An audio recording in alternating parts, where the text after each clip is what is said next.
Lalu ketemu lagi dengan Audiobook Indonesia. Kita akan membaca artikel tentang Partai Komunis Indonesia. Partai Komunis Indonesia (PKI) adalah sebuah partai politik di Indonesia yang telah bubar.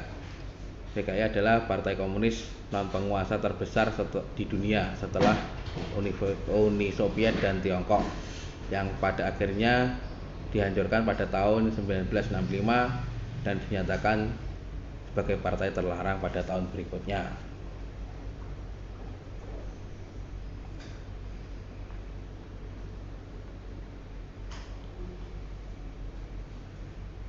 PKI didirikan oleh Heng Sneveld, dibentuk pada 23 Mei 1914,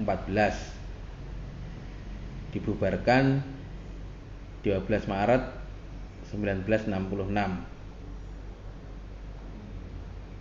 Heng Sneveld dan kaum sosialis Hindia Belanda lainnya membentuk Serikat Tenaga Kerja di Pelabuhan pada tahun 1914 dengan nama Indi Social Democratic Association (ISDV), yang pada dasarnya dibentuk oleh 85 anggota dari dua partai sosialis Belanda, yaitu SDAP dan Partai Sosialis Belanda, yang kemudian menjadi SDP Komunis yang berada di dalam kepemimpinan Hindia Belanda. Para anggota Belanda dari ISDV memperkenalkan ide-ide Marxis untuk mengedukasi orang-orang Indonesia mencari cara untuk menentang kekuatan kolonial.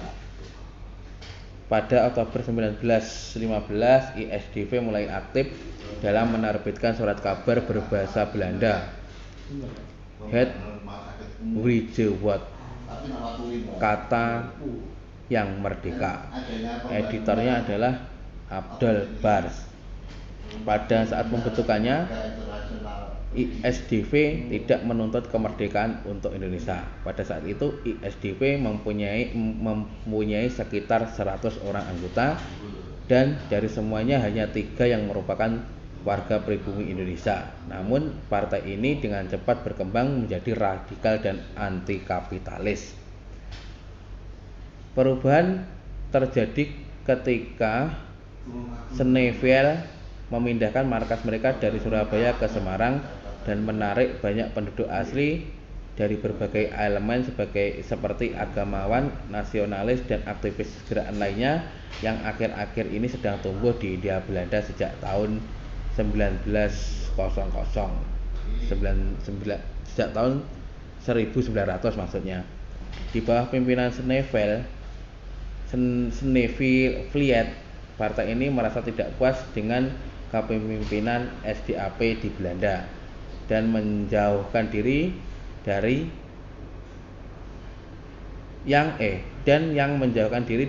ISDF dan menolak untuk bekerja sama dengan pemerintah karena menolak berpura-pura menjadi masyarakat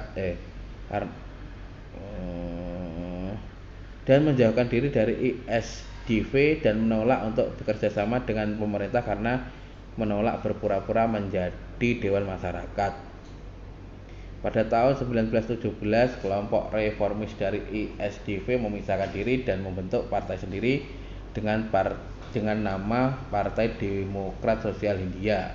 Pada 1917, ISDV meluncurkan sendiri publikasi pertama bahasa Indonesia, Suara Merdeka. Di bawah kepemimpinan Sneveld, ISDV yakin bahwa revolusi Oktober seperti yang terjadi di Rusia harus diikuti di Indonesia. Kelompok ini berhasil mendapatkan pengikut antara tentara-tentara dan pelaut Belanda yang ditempatkan di Hindia Belanda. Terbentuklah Pengawal Merah, dan pada waktu 3 bulan jumlah mereka telah tercapai 3.000 orang. Pada akhir 1917, para tentara dan pelaut itu memberontak di Surabaya di sebuah pangkalan Angkatan Laut Utama Indonesia saat itu dan membentuk sebuah Dewan Soviet. Para penguasa kolonial menindas Dewan-Dewan Soviet di Surabaya dan ISDV. Para pemimpin ISDV dikirim kembali ke Belanda termasuk Sneveld.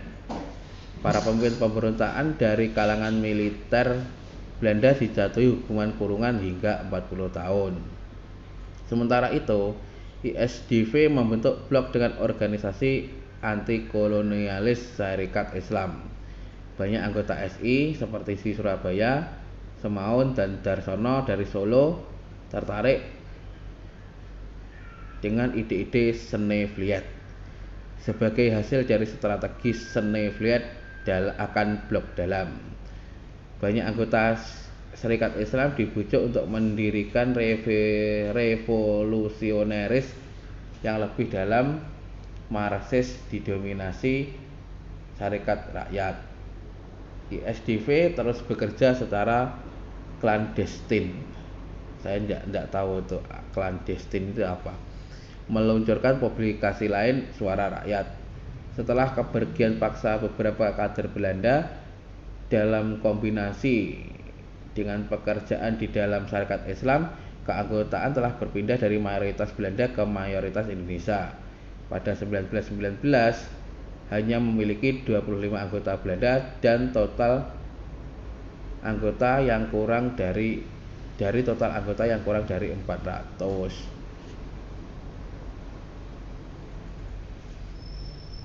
Pada Kongres ISDV di Semarang Mei 1920, nama organisasi ini dirubah menjadi Perserikatan Komunis di Hindia, PKH. Semaun adalah ketua partai dan Darsono menjabat sebagai wakil ketua. Sekretaris bendahara dan tiga dari 5 anggota komite adalah orang Belanda. PKH adalah Partai Komunis Asia pertama yang menjadi bagian dari Komunis Internasional. Henk Snevliet mewakili partai pada Kongres kedua Komunis Internasional tahun 1921. Pada periode menjelang Kongres ke-6 Syarikat Islam pada tahun 1921, anggota menyadari strategi Snevliet dan mengambil langkah untuk menghentikannya.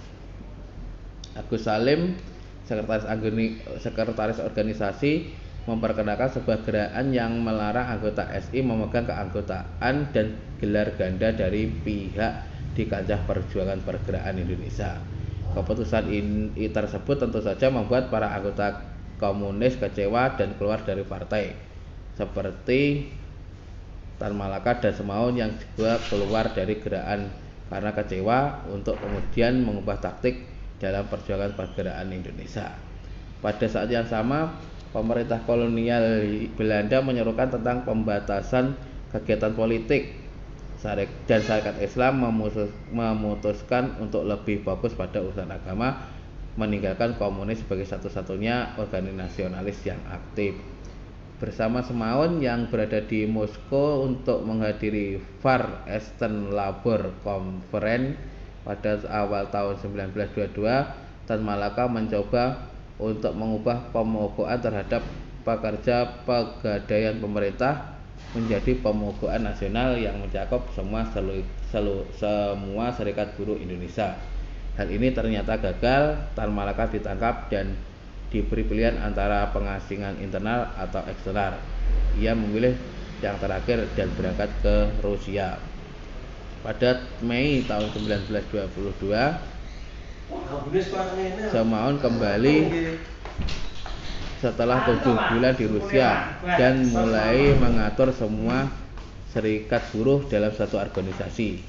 Pada tanggal 22 September, Serikat Organisasi Pekerja Seluruh Indonesia Persatuan Vagondet India dibentuk. Pada Kongres Komintern kelima pada tahun 1924, ia menekankan bahwa prioritas utama dari partai-partai komunis adalah untuk mendapatkan kontrol dari persatuan buruh, karena tidak mungkin ada revolusi yang sukses tanpa persatuan kelas buruh ini. Pada tahun 1924, nama partai ini sekali lagi dirubah, kali ini adalah menjadi Partai Komunis Indonesia.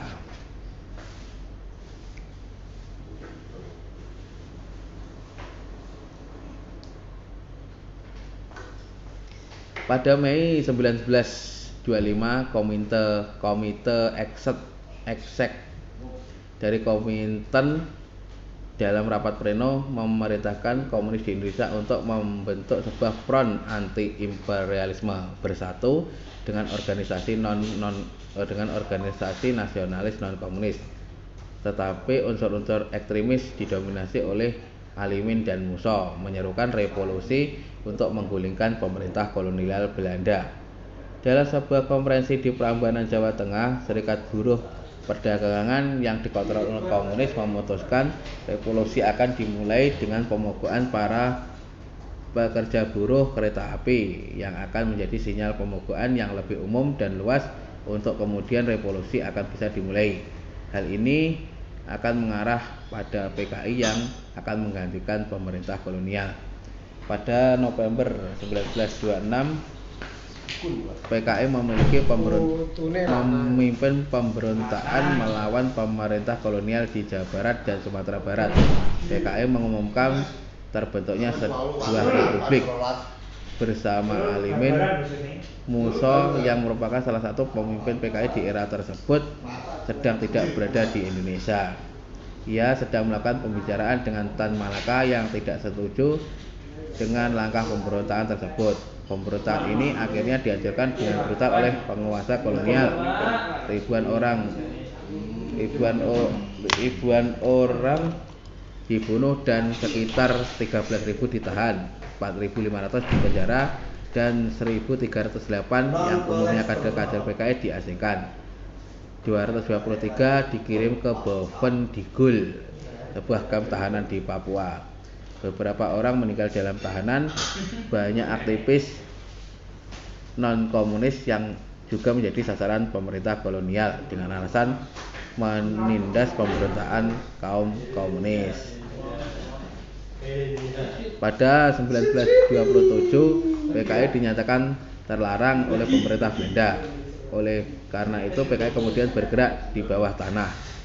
Rencana pemberontakan itu sendiri sudah dirancang sejak lama, yakni dalam perundingan rahasia aktivis PKI di Prambanan. Rencana itu ditolak tegas oleh Tan Malaka, salah seorang tokoh utama PKI yang mempunyai banyak masa terutama di Sumatera.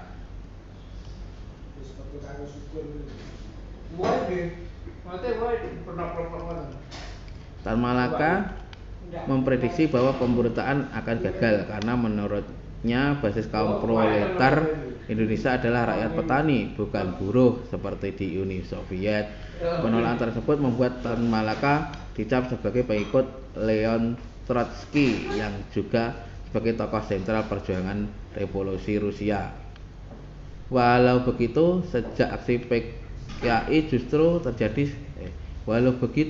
beberapa aksi PKI justru terjadi setelah pemberontakan di Jawa terjadi, misal pemberontakan Si Kunglang di Sumatera.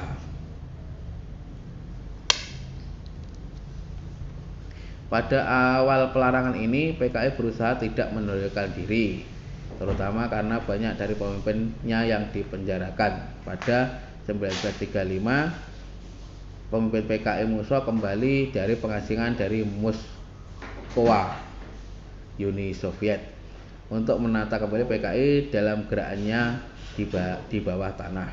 Namun Musso hanya tinggal sebentar di Indonesia, kemudian PKI bergerak sebagai front, seperti misal Gerindo dan Serikat-Serikat Buruh. Di Belanda, PKI mulai bergerak di antara mahasiswa-mahasiswa Indonesia di kalangan organisasi nasionalis Perhimpunan Indonesia, yang tak lama kemudian berpihak pada PKI.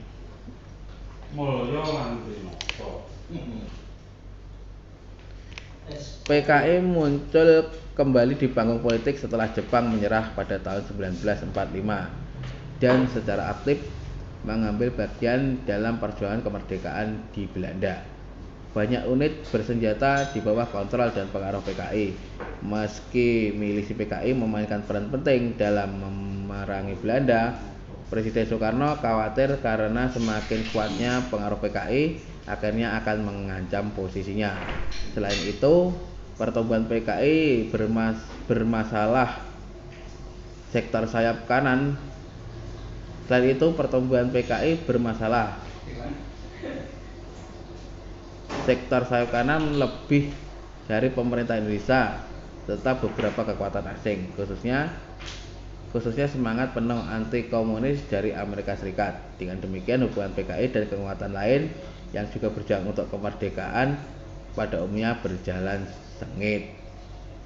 Pada 1948, PKI dan Partai Sosialis membentuk front bersama, yaitu Front Demokrasi Rakyat.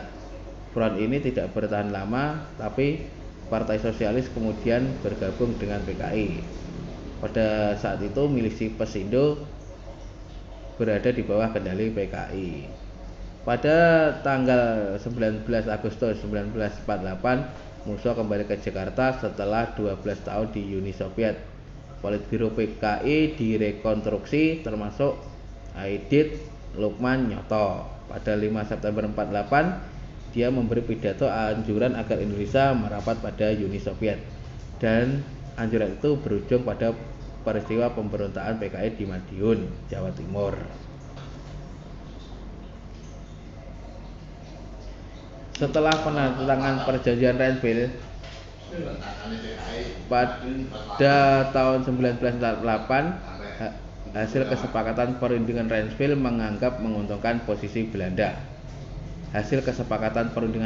Dianggap menguntungkan posisi Belanda.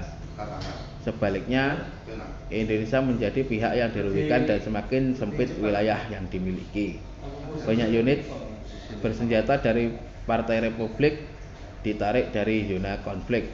Hal ini memberikan beberapa keyakinan sayap kanan Indonesia bahwa mereka akan mampu menandingi PKI secara militer. Unit gerilya dan milisi di bawah pengaruh PKI diperintahkan untuk membubarkan diri. Di Madiun, kelompok militer PKI menolak untuk pergi bersama dengan peluncur senjata para anggota yang dibunuh pada bulan September tahun yang sama. Pembunuhan itu memicu pemberontakan kekerasan. Hal ini memberi alasan untuk menekan PKI. Hal ini diklaim oleh sumber-sumber militer bahwa PKI telah mengumumkan proklamasi Republik Soviet Indonesia pada tanggal 18 September dengan menyebut Musso sebagai presiden dan Amir Syarifuddin sebagai perdana menteri. Pada saat yang sama, PKI mengecam pemberontakan dan meminta tenang.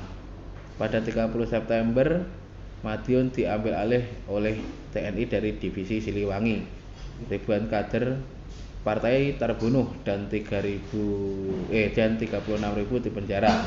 Di antara beberapa pimpinan dieksekusi termasuk Musso yang dibunuh 31 Oktober saat ditangkap di Desa Niten, Kecamatan Sumorjo, Ponorogo. Diduga ketika Musso mencoba melarikan diri dari penjara. Aidit dan Lukman pergi ke pengasingan di Republik Rakyat Tiongkok, namun PKI tidak dilarang dan terus berfungsi. Rekonstruksi partai dimulai pada tahun 1949.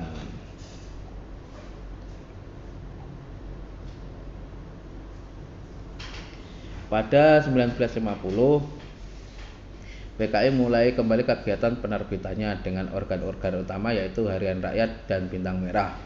Pada tahun 1950-an, PKI mengambil posisi sebagai partai nasionalis di bawah pimpinan Aidit dan mendukung kebijakan-kebijakan anti-kolonialisme dan anti-barat yang diambil oleh Presiden Soekarno. Aidit dan kelompok sekitarnya termasuk pemimpin-pemimpin muda seperti Sutisman, Lukman, Nyoto, Sakirman menguasai pimpinan partai pada 1951. Pada saat itu tak satu pun antara mereka yang berusia lebih dari 30 tahun. Di bawah Aidit, PKI berkembang dengan cepat dari sekitar 3.000 sampai 5.000 anggota pada tahun 1950 menjadi 165.000 pada 1954 dan bahkan 1,5 juta di tahun 1959. Oposisi lanjutan oleh Belanda terhadap Irian Jaya adalah masalah yang sering diangkat PKI selama tahun 1950. Pada Agustus 1951, PKI memimpin Serangkaian pemogokan yang diikuti oleh tindakan-tindakan tegas oleh kubu yang menentang PKI di Medan dan Jakarta. Akibatnya para pemimpin PKI kembali bergerak di bawah tanah untuk sementara waktu. Pada Februari 1958, sebuah upaya kudeta yang dilakukan oleh kekuatan pro-AS antara militer dan politik sayap kanan, para pemberontak yang berbasis di Sumatera dan Sulawesi memproklamasikan pemerintah revolusioner Republik Indonesia pada 15 Februari. Pemerintah revolusioner yang dibentuk ini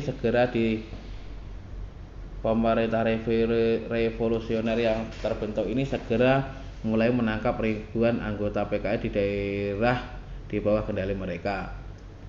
PKI mendukung upaya Soekarno untuk memadamkan pemberontakan, termasuk memperlakukan hukum darurat militer. Pemberontakan itu akhirnya dikalahkan. Pada bulan Agustus 1959 terjadi upaya atas nama militer untuk menyegah penyelenggaraan Kongres Komunis. Namun kongres digelar sesuai dengan jadwal dan ditandatangani oleh Soekarno sendiri. Pada tahun 1960 Soekarno meluncurkan slogan Nasakom. Pada tahun 1960 Soekarno meluncurkan slogan Nasakom. Yang ingin mendengar lebih jauh tentang Nasakom bisa lihat di sini. Singkatan dari nasionalisme, agama, dan komunisme. Dengan demikian, peran PKI sebagai mitra junior dalam pemerintahan resmi dilembagakan. PKI menyambut baik peluncuran konsep Nasakom, melihatnya dari segi front persatuan multi kelas.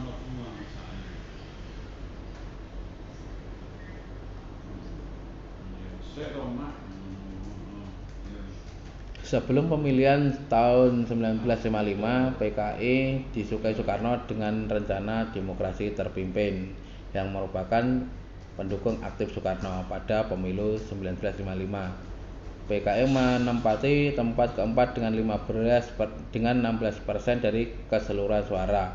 Partai ini memperoleh 39 dari 257 kursi yang diperebutkan dan 80 dari 514 kursi di konstituante. Pada Juli 1957, kantor PKI di Jakarta diserang dengan granat. Pada bulan yang sama, PKI memperoleh banyak kemajuan dalam pemilihan di beberapa kota. Pada September 1957, Masyumi yang merasa tersaingi oleh PKI secara terbuka menuntut supaya PKI dilarang.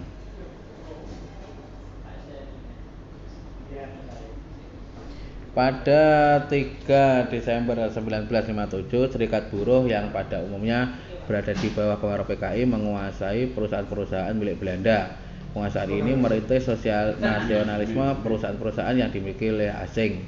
Perjuangan melawan para kapitalis asing memberikan PKI kesempatan untuk menampilkan diri sebagai sebuah partai nasional. Pada Februari 1958 terjadi sebuah upaya koreksi terhadap kebijakan Soekarno yang mulai cenderung ke timur dari kalangan militer dan politik sayap kanan. Mereka juga menuntut agar pemerintah konsisten melaksanakan UUD-S 1950. Selain itu, pembagian hasil bumi yang tidak merata antara pusat dan daerah menjadi pemicu. Gerakan yang berbasis di Sumatera dan Sulawesi mengumumkan pada 15 Februari 1958 telah terbentuk Pemerintahan Revolusioner Republik Indonesia (PRRI). Pemerintahan yang disebut revolusioner ini segera menangkapi ribuan kader PKI di wilayah-wilayah yang berada di bawah kontrol mereka. PKI mendukung upaya-upaya Soekarno untuk meredam gerakan ini, termasuk memperlakukan undang-undang darurat. Gerakan ini pada akhirnya berhasil dipadamkan. Pada tahun 1959, militer berusaha menghalangi diselenggarakannya Kongres PKI. Namun Kongres PKI dapat berlangsung sesuai jadwal dan Presiden Soekarno memberi angin kepada komunis dalam sambutannya. Pada 1960, Soekarno melancarkan slogan Nasakom yang merupakan singkatan dari Nasionalisme, Agama, dan Komunis. Dengan demikian, PKI mendapat perlawanan sebagai mitra politik Soekarno yang dilembagakan. PKI membalas dengan menanggapi konsep Nasakom secara positif dan melihat sebagai sebuah front bersatu yang multi-kelas dan multi-golongan.